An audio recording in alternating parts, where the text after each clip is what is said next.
Ya, Timnas Indonesia U19 seperti kebingungan untuk membangun serangan berbahaya ke gawang Kamboja saat kedua tim berjumpa di Piala AFF U19 2024 pada Sabtu 20 Juli 2024 di Stadion Gelora Bung Tomo, Surabaya, Jawa Timur. Hasil babak pertama Timnas Indonesia versus Kamboja ditandai dengan skor sama kuat 0-0. Hampir tak ada upaya penyerangan yang berbahaya dari Timnas Indonesia U19 ke gawang Kamboja.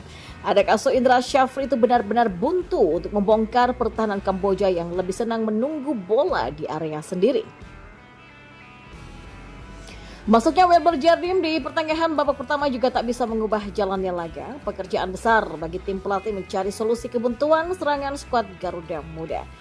Timnas Indonesia U19 langsung mencoba melakukan serangan ke gawang Kamboja di highlight pertandingan. Dalam 5 menit awal, Timnas mencoba membongkar pertandingan Kamboja lewat serangan dari tengah, namun upaya yang dilakukan para pemain belum membuahkan hasil yang maksimal. Pasukan Indra Syafri mencoba mengalihkan serangan dari sisi sayap. Doni Tripamongkas dan kolega sayangnya masih belum bisa menembus ketatnya pertahanan Kamboja. Memasuki 15 menit babak pertama, Timnas Indonesia juga masih kebingungan memecah pertahanan lawan. Berbagai pola serangan, baik dari tengah ataupun sayap tak mempan membuat si kulit bundar memasuki kotak penalti. Timnas Indonesia akhirnya bisa menembus pertahanan Kamboja pada menit ke-32. Berawal dari pergerakan dari sisi sayap kanan, Garuda Muda bisa menyalurkan bola sampai memasuki kotak kecil kiper lawan. Namun ternyata upaya para pemain masih bisa dihalau dan hanya menghasilkan tendangan pojok. Hingga memasuki menit ke-40, Garuda juga masih belum berhasil menemukan cara terbaik untuk membangun serangan.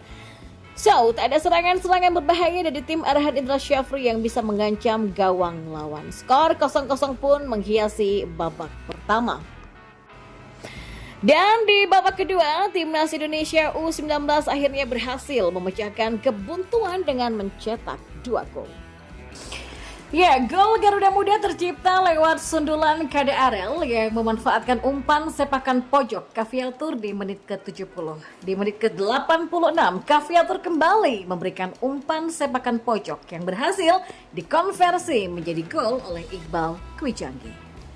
Demi harga diri, Thailand pun ogah ketemu Timnas Indonesia di AFF 2024. Katanya, skuad Sinteyong itu begini. Ya, ternyata Thailand bersyukur tidak bertemu dengan Timnas Indonesia asuhan Sinteyong di babak grup AFF 2024. Sebagaimana diketahui, Timnas Indonesia tergabung dalam grup B dalam AFF 2024 dan akan bersaing dengan Vietnam, Filipina, Myanmar, dan juga Laos. Sementara Thailand berada di grup A bersama Malaysia, Singapura, Kamboja, dan satu lawan di antara Brunei atau Timur Leste. Lantas mengapa Thailand justru tidak mau bertemu dengan Timnas Indonesia di ajang AFF 2024 ini? Ya, Masa Tadaishi sang pelatih Thailand menyebutkan bahwa AFF 2024 ini begitu penting bagi timnya karena mereka merupakan juara bertahan. Ya, karena kan kami juara bertahan, kami mendapatkan banyak perhatian. Kami akan berusaha bermain bagus, bermain adil, dan bersaing dengan gaya kami sendiri. Ya, tentu harga diri Thailand dipertaruhkan untuk bisa mempertahankan gelar juara AFF. Dan kalau sampai kalah di babak grup akan menjadi sebuah hal yang memalukan bagi Thailand. Thailand akan berusaha mempertahankan gelar turnamen ini, kata pelatih Thailand. Itulah mengapa Thailand berpendapat bahwa sebaiknya di babak grup tidak langsung bertemu dengan Timnas Indonesia. Media Vietnam sendiri menyoroti komentar Madam Pang, Ketua Federasi Sepak Bola Thailand, terhadap unggahan dari salah seorang penggemar. Saya ingin bertemu dengan Timnas Indonesia, tulis salah satu penggemar di laman Facebook. Madam Pang kemudian menjawab dengan tegas bahwa berhadapan dengan Timnas Indonesia adalah hal yang sangat menakutkan dan berbahaya bagi negaranya. Itu akan sangat menakutkan, tulis Madam Pang di kolom komentar. Ya, memang dengan susunan pemain Timnas Indonesia saat ini, tentu kekuatan anak asuh Sinteyong sudah berada jauh di atas Thailand. Berhadapan dengan Timnas Indonesia di babak grup bisa menjadi hal yang merugikan bagi Thailand. Bahkan kemungkinan terburuknya adalah tersingkir di babak grup akibat kekalahan menghadapi Timnas Indonesia. Untuk menjaga harga diri itulah, Thailand sebaiknya bertemu dengan Timnas Indonesia setelah babak grup.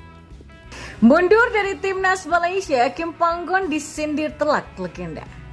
Ya, legenda sepak bola Malaysia Datuk Jamal Nasir Abdul Ismail meminta Asosiasi Sepak Bola Malaysia atau FAM tak lagi mencari pelatih seperti Kim Panggon. Mantan bek Harimau Malaya yang aktif bermain pada era 70-an sampai 80-an ini ingin FAM mencari pelatih yang mau bekerja serius sesuai dengan kontrak yang berlaku. Saya sangat berharap FAM mulai saat ini lebih serius ya dalam mencari Panggon, tidak lagi mencari orang setengah hati meski menghadapi berbagai ujian dan tantangan selama menangani Harimau Malaya, kata Jamal. FAM perlu mencari kandidat yang bisa berkomitmen dengan tim hingga kontraknya habis. Kalau kontraknya 2 tahun, ya biarkan saja menyelesaikan 2 tahun itu. Lalu biarkan dia pergi karena situasi saat ini juga menjadi masalah bagi tim, ucapnya. Ya, problem yang dimaksud Jamal sepeninggal Panggon mundur dari jabatan pelatih adalah penyesuaian tim, adaptasi dan juga pembentukan tim di saat Malaysia hendak berlaga di ajang krusial seperti kualifikasi Piala Asia yang akan berlangsung pada 2025 sampai 2026. Keputusan Panggon angkat kaki dari Malaysia setelah menangani Safali Rashid dan kawan-kawan selama 2,5 tahun diakui Jamal sebagai kerugian besar. Sebagai pelatih profesional kan seharusnya seseorang itu menghormati kontrak ya. Apalagi timnas dalam persiapan menjalani beberapa pertandingan penting di tahun depan, kata Jamal. Di sisi lain, Jamal mengakui masalah yang akan dihadapi penerus Panggon juga berakar dari ketersediaan pemain yang ada di Malaysia.